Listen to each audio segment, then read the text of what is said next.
So how do you attack COVID-19? There's a lot of things that are out there. There's, like we said, there's conflicting guidance, but it all comes back to the lens of science.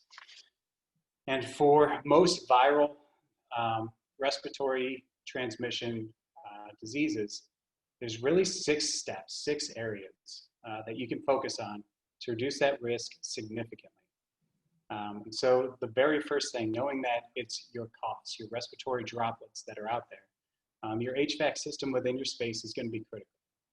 Air is your #1 route of exposure. So if you can upgrade your HVAC filters so that your central air is effective at filtering out COVID, you're really doing yourself a huge service.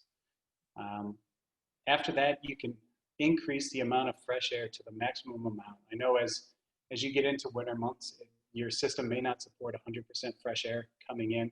It might not be able to keep up with the heating demands for those specific spaces, but you really want to increase the fresh air intake as much as possible.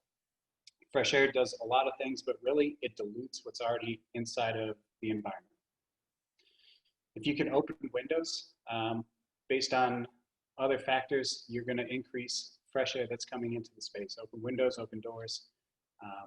HEPA filters are effective against COVID, but there's different levels of HEPA filtration. So you have HEPA filters that are effective against droplets, and you have HEPA filters that are effective against airborne pathogens.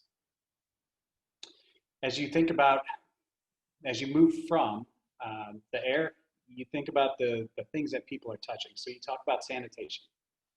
So you have to be cleaning with things that are effective to disinfect COVID-19 that's on a surface, whether it's a door handle, a coffee pot, something in a common space. You really have to be effective.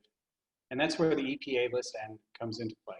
Now, if you just pull all the products that are on there, you will get 25 products per page and about 150 pages worth of products. So there's quite a few products on the market that are effective against COVID-19.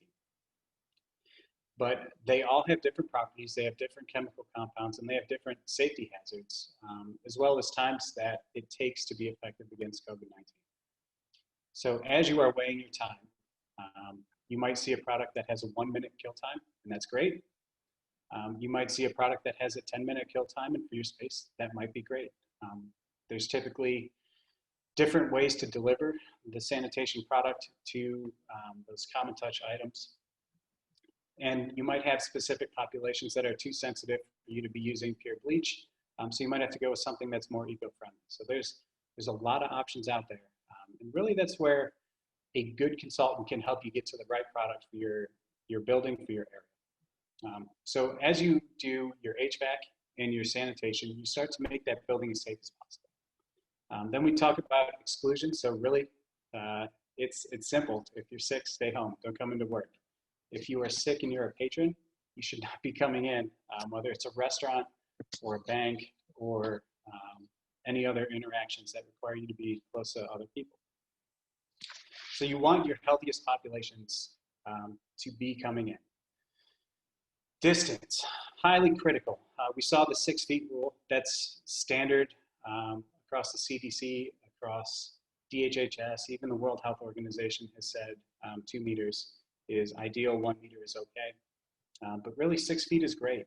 If you can get farther than 6 feet apart, like Matt said, that might require moving office spaces around, switching up cubicles, engineering that into the workplace so that people have that behavior built into how they function within an office.